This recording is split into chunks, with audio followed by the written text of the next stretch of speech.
Number 9, we are still busy with factorization of more advanced quadratic trinomials, and over here we have 6x squared minus 5x minus 21.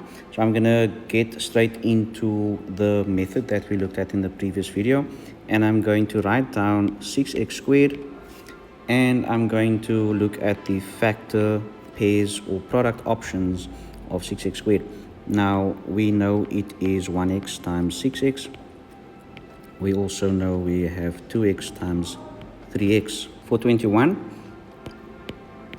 we have 1 times 21, we have 3 times 7, we have, what are the factors of 21? But 7, 8, okay, so we can write 7 times 3 because we're going to repeat the factors in the other way around, or the reverse, and we of course have 21 times 1.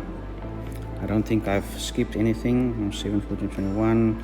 Yeah, we've got all the factors. Right, so next up we are going to quickly construct our table. Okay, we've got our table set up. In the first column we've got the product options for term 1, and that's 1x times 6x and 2x times 3x. In the second column we've got our 4 sub-columns here, the product options for 21, 1 times 21, 3 times 7, 7 times 3, and 21 times 1 in reverse order. And let's look at what of these pairings is going to give us our middle term of negative 5x. I think I'll just write down negative 5x over here so we can have it visible. That's where we're working towards. Right, so if I multiply 6x times 1, I get 6x, and that's 21x. That does not give me anything close to negative 5 with any signs. So let's move on. That's 6 times 3 is 18x.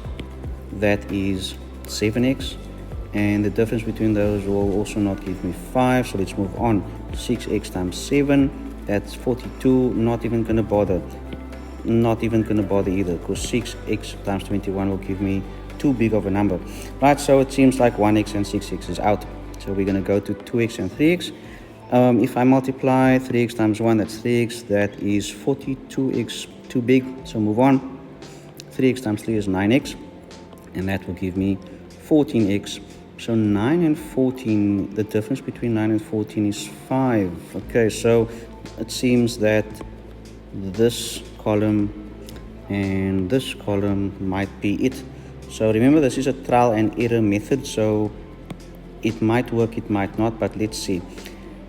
If I take 2x and 3x and 3 and 7, I multiply these together, I get 9x, and I multiply that together, I get 14x.